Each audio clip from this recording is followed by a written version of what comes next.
How the heck are you guys? I am Fastidious, and welcome to a hero guide and review on the brand new healer coming to Watch of Realms, Nerissa.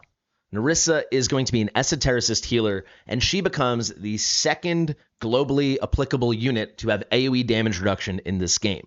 There's a lot of other really powerful things in her kit that, of course, we're going to break down and discuss in this video, but I do think the big draw for her, among all the good things she has, is going to be her ability to reduce AoE damage taken for your units in this game. This is something that, as of this moment, before her release, FERSSI is the only character in the game can do. Only 2 characters can do it, period. It's a unique kind of buff ability, the AoE damage reduction, and those characters are FERSSI, of course. He does it. We'll cover him in this video because it's a natural comparison. And then there is Beelzebub. However, Beelzebub, his AoE damage reduction buff is limited to cultists only, and it's during his ultimate only. So it's just nowhere near as globally, universally useful as something like what FERSSI has and what Nerissa is getting. So we're going to talk about this, and we're going to answer that big question, right? Is she better than FERSSI? Because in certain ways, yes, and in certain ways, definitely not. She's not a strict FERSSI replacement for all things, though she is for some things. And I think that's really exciting because we have desperately needed a FERSSI replacement. And as you can see here, if we go to her actual factions, she is exclusively an Esotericist, meaning she does not have dual faction in Chaos or Arbiter, so she will be available through normal summons, your blue summons and your gold summons.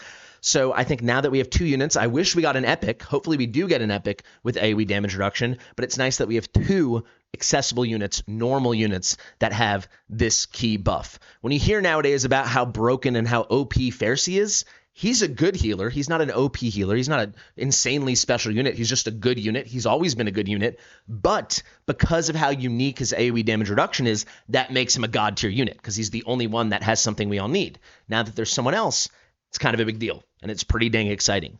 So we have a beautiful new character coming to the game. We've got a new hero to break down, so there's a lot to discuss. Let's get into it. Also, a very big thank you to my friends Tom and Emily who are hosting me and my girlfriend Soup this weekend and really being like the best hosts I've ever experienced in my whole life.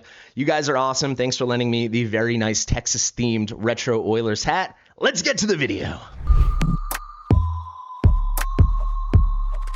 Fastidious. Fastidious.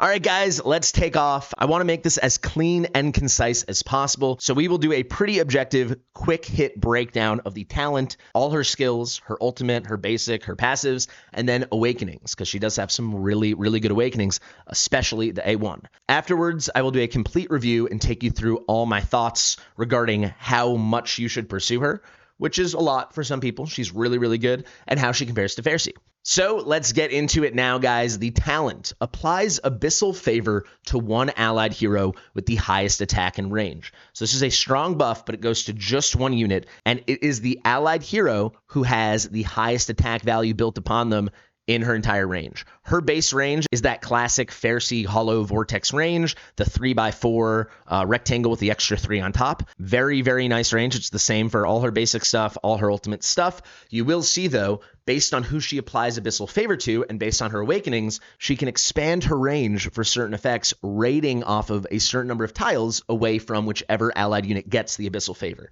But we'll get into that in a moment. So she applies the Abyssal Favor. What is that? Well, the bearer gains, whoever gets the buff, gains 20% inspiration from Nerissa. So Nerissa has pretty good base attack, as you're going to see here, 46-49. It's a little less than FERSSI. It's a lot more than someone like Dolores or Constance or Beelzebub or Dao Chan. So she's a solid inspiration unit, but she's going to be an inspiration unit fairly comparable to FERSSI.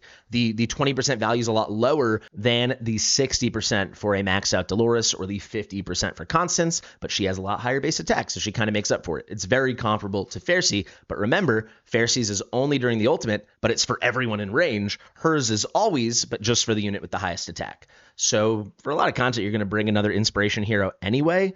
So this probably will get overwritten because they're going to take the highest buff. But, you know, it depends. If you built her with really high attack, at least for certain boss content, this could be stronger than what Dao Chan gives, for example, and it's also permanent, but it's just for the one ally. On top of that inspiration, though, Abyssal Favor is going to add a lot of good things to that top unit with the highest attack in her range. When taking damage, that unit will recover 5% HP, and it will grant Nerissa 1 point of Black Pearl. pearls. So she has this thing called black pearls. If you have seen my Vorn guide, I had an Esotericist showcase where I featured Nerissa, and you can see these dots appearing above her head. I believe they start as blue, then they become purple, then they become pink. You build them 4 at a time, so it's 1, 2, 3, 4. Then the colors start switching. She can get up to 12 of these pearls, and these things are really important. They help her trigger her ultimate, and they help her extend her ultimate. So as that unit, which has the Abyssal Favor buff applied to them, takes damage, they're going to get healed up, which makes them pretty resilient, and it helps her build points of black pearls. And you will see this in that Esotericist showcase in my Vorn guide that I suggest you guys go watch. If you're not taking damage very consistently, it can take her a little while to build up her pearls. So this is something to consider, and it will be kind of variable content to content, depending on whom is receiving the Abyssal Favor buff and how often they're getting hit. So you can see this effect can trigger once every 2 seconds. So it's not a guarantee every time you get hit, you get the 5% HP heal, but every 2 seconds or more, you will get it when you get hit. There's a little cooldown on it. Each trigger additionally will increase Abyssal Favor's HP regen effect by 10% up to 100%. So, there's this little cooldown every time, but over the course of a long battle, towards the later half of that battle, which for most long battles is most of the battle, that unit will get a full 100% HP recovery every time they're hit. But remember, that is on a 2-second cooldown. So for some content, it makes them almost immune to death. Almost. And for some content, it certainly does not. Keep in mind, though, they have to survive that first hit before they go back to full health. So that's a key thing to think about. And it's just for one unit. If this was for everyone, it would feel like a Carnelian kind of thing in some aspects, but it's not. It's for a single unit. So that's Abyssal Favor. It's a bit complicated, but it's very cool. Furthermore, with the talent, separate thing here, each single target heal she casts will grant 1 point of black pearls. A key thing, I kind of misspoke. So she's gaining black pearls to build up something called atrophy. It's a very confusing kit, but every 4 points of black pearls, she gets 1 point of atrophy. Those are the pearls that appear above her head. Those are the atrophy pearls. So actually, she can have up to 12 atrophy, which means that'd be 48 points of black pearls, right? Finally, and I don't know why this is in the talent, but additionally, she heals 1 allied unit in range. Yeah, she's a healer. She's a single target healer. That's what she should do. Let's go to the basic now. Applies 100% attack-based healing to 1 allied unit in range. There you go. That's the 1 allied heal. Interesting multipliers here. I already tested her out. This is where I would say she falls pretty short of FERSSI. She is not nearly as good a healer in terms of the amount of healing she provides per heal than FERSSI. Her base healing multipliers are on the weaker side, which is actually very typical of these really supporty healers because there's no support class in Watcher of Realms. So typically when they lean into a lot of cool buffing support functionality in a healer, they tend to take the heals back a little bit. We see that in very extreme ways with heroes like Dolores and Diao Chan, Sadie. This is a little less extreme, but without a doubt, she's a worse healer in terms of the quality and the strength of her single target heals than FERSSI is. FERSSI is better. So very simple there, single target heals. Let's go to the ultimate. Would you believe it? It's very confusing, just like her kit. At 800 Rage, pretty low ultimate skill cost. It lasts only 12 seconds, but as you will see, it actually can last longer than that. When casting the ultimate, consumes all atrophy, those are the dots appearing above her head, and dispels debuffs from all allies in the hero's basic attack range, which again is the same as this range, a really nice range. And it will be all the heroes as well within 1 tile around the Abyssal Favor. So why is this interesting? Well, it goes to the highest attack unit in range. Let's say that unit was right here in a corner. If you can see where my cursor is, it would additionally cleanse all the units directly touching that tile. So effectively, at least for this effect, the range is expanded. Some content, this won't matter at all. Some content, this is brilliant. There are going to be certain APOC 2 comps, certain Semrock comps, APOC 1 as well, certain Guild Boss 2 comps, where that can be really clutch for certain rosters. When the ultimate is activated, each basic attack now also deals magic damage. 30 times, 15% magic damage. So it's not that much damage per hit, but it's 30 freaking hits and it's every basic attack. So you're talking 450% damage per basic during her ultimate. Now, we're going to have to experiment, but there could be some builds where this is actually a decent amount of DPS. It really could be. She has solid base attack, and this is a spammy amount of hits. This is pretty crazy. I cannot test the Immortal Codex bosses on the test server, but if I could, and what we'll do when she comes to Global or Forerunner or whatever, I think this could be really cool for Styx. I mean, that is a big burst of hits a lot, right? So this could just tear through that shield depending on how it's actually coded and the way it manifests. But pretty good damage, so she joins like Carnelian and Lightlock as being a healer that also gets these cool bursts of magic damage. You can actually see it in the ultimate animation right above my head. It's also worth mentioning that will always go to the enemy with the lowest HP, so it helps you pick off, maybe get a little extra DPS killing that enemy that's about to die. Can be pretty helpful. We'll have to test it out a lot. Finally, she increases damage by 60% to enemies with shields. This is her damage. It's not helping all damage from all your allies, but again, this could be pretty cool. She's obviously going to be a very good, very useful healer in Abyss 1. She's going to be a great FERSSI replacement. She's clearly being entered into the game to help with that Esotericist meta they're pushing for Abyss 1, and she's going to be awesome for it. The ultimate now will last 12 seconds. She cannot gain additional black pearls, which means she cannot build atrophy as well during the ultimate. But what does the atrophy do? You cannot trigger the ultimate until she has at least 4 points of atrophy. Like I said, it goes up to 12 points. So if you think about it in terms of black pearls, you'll need 16 black pearls to have enough to just cast the ultimate. You will need 48 black pearls to have the full 12 points of atrophy. And then the final thing, when you are over 4 points, when you trigger that ultimate, each additional point will increase the ultimate by a duration of 1 second. So this ultimate can actually last 20 seconds and be a really proper long ultimate with a lot of DPS depending on how you build her. However, right, you might not want to cast this with a ton of atrophy if you want to be spamming cleanses because she can't build atrophy during it. So the longer it lasts, the longer the period she's not getting pearls and not building atrophy, the longer for certain content you will have to wait to cast her ultimate and get that great cleanse. The final thing I want to say about her cleanse, and again, you can see this in my Vorn guide with the Esotericist showcase for Apocalypse 2,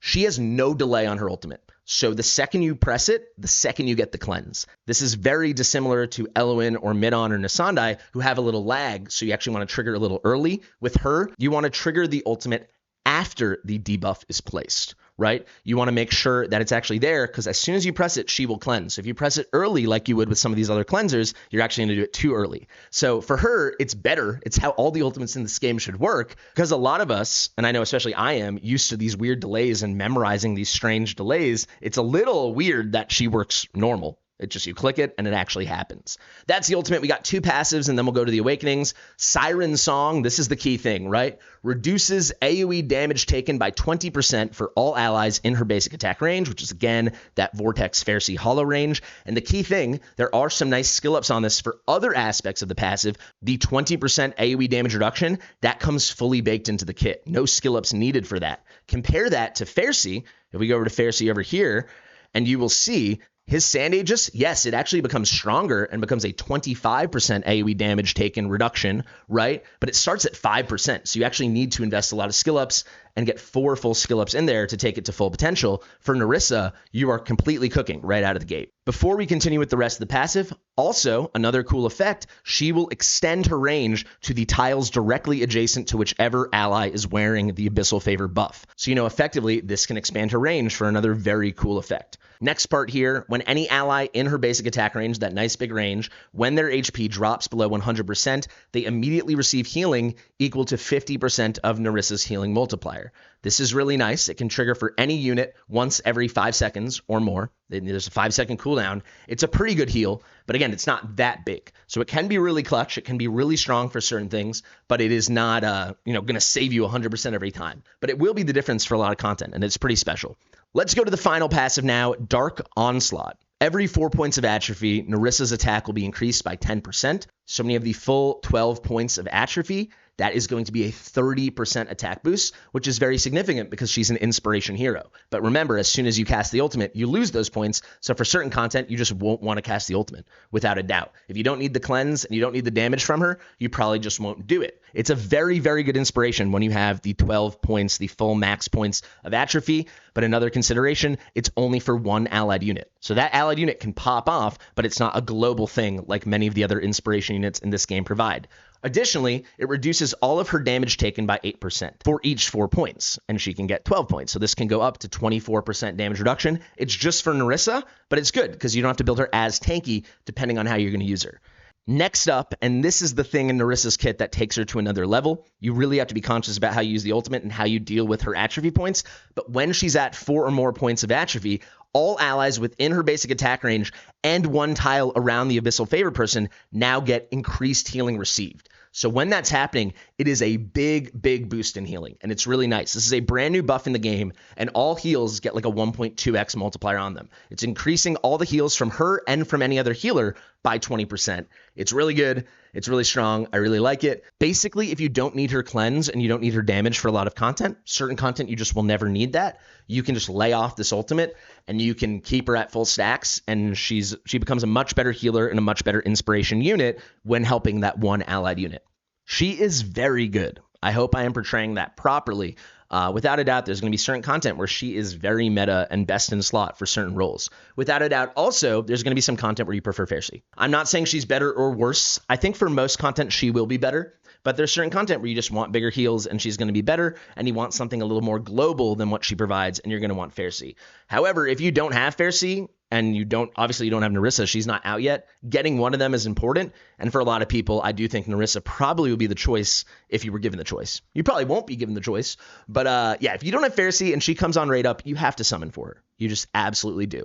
Let's go Awakenings now, and then we'll do conclusions. Her A1 is my favorite. This is kind of huge. If you get her A1, the AoE damage reduction provided by her passive over here, Siren Song, increases by 10%. So remember, this passive here starts baked into her kit, a 20% damage reduction AoE for all allies in her basic attack range, that nice big range. That is 5% worse than FERSSI, but with the A1, again, fully baked into the kit, this goes up to 30%. So she now has the best AoE damage reduction that can be universally applied to any unit in the game. You know, not counting Beelzebub, it's just for cultists, it's just during the ult. This is the best in the game now, right? She is going to be the best AoE damage reduction unit for any content where you want that, outside of like Gear Raid 1, cultisty stuff where you want Beelzebub. I mean, this is so flipping strong. Additionally, of course, this is extended to all the tiles directly touching the tile of the unit that gets the Abyssal Favor buff. If we go down here, you can also see the Abyssal Favor range expansion is now 2 tiles. So now for all the things in her kit that expand her range with that Abyssal Favor radius, it's now a 2-tile radius. Very, very good stuff. The A2 plus 300 attack. Her heals are based off of attack. Her inspiration's based off of attack. We really like it. Her scaling with her passive when she gets additional points of atrophy, that's going to be based off of her base attack, so that's really good. The A3, when allies are healed by Siren Song, that's this passive that kicks in over here, the second part, they gain a shield equal to 40% of their max HP for 5 seconds. Remember, this can only be triggered every 5 seconds, but that's how long the shield is, so that's very, very good. However, there's also a cooldown on this effect. It's only once every 15 seconds. But if you think of content where you really are going to get shellacked and there's big AoE damage, like boss content and definitely like Gear Raid 2, these shields will be very clutch. The A4, this will increase her penetration. So if you're going to use her as a DPS, we're going to have to test out that ultimate, but obviously she can spam a lot of damage during her ultimate. This is pretty cool. And then finally, the A5, for every 4 points of atrophy, she's going to increase her healing multiplier by 5%. So remember, it goes up to 12 points, so this can be increased by 15%. This effect will last until the ultimate is over. Additionally, Siren Song now applies Abyssal Favor to 1 additional unit. So additional Abyssal Favor, that takes her to the next level. Her healing quality and strength is also one of the weaker parts of her kit, so having this boosted is really nice. And yeah, if you can get her A5, she is definitely better than FERSSI for like everything. She's really, really good. So let's talk conclusions. Let's wrap this thing up. Should you go for Nerissa? We'll see what kind of banner she's on. I know some people are thinking maybe she'll be a limited. I would be very surprised if she's a limited hero. Normally, we'd get more fanfare behind the scenes, hyping her up than what we've currently received from our dev contacts, but you never know. I think very likely she'll just be on a normal banner paired with another normal hero. And frankly, if you have FERSSI, I don't think you should go for her. If you're a really big spender or a Kraken, or you're all in on the new meta Esotericist comps, yes, she's an amazing choice. Go ahead and do it. But frankly, there's enough overlap between her and FERSSI that I think if you already have FERSSI, you should just wait and be patient and save your summons for other things and hope that you get Nerissa off banner. If you don't have FERSSI, yeah, definitely get her. AoE damage reduction is so key in this game. That's why FERSSI is so hype. And now we've got another unit that can do it, and in many ways is better. So there you have it, guys. Thank you so much for watching. A big thank you to Mitchell for editing this video. If you have any thoughts, any concerns, any comments, any suggestions, anything, let me know in the comment section below. Make sure you're subscribed, share with your mother, and I'll see you real soon. Bye.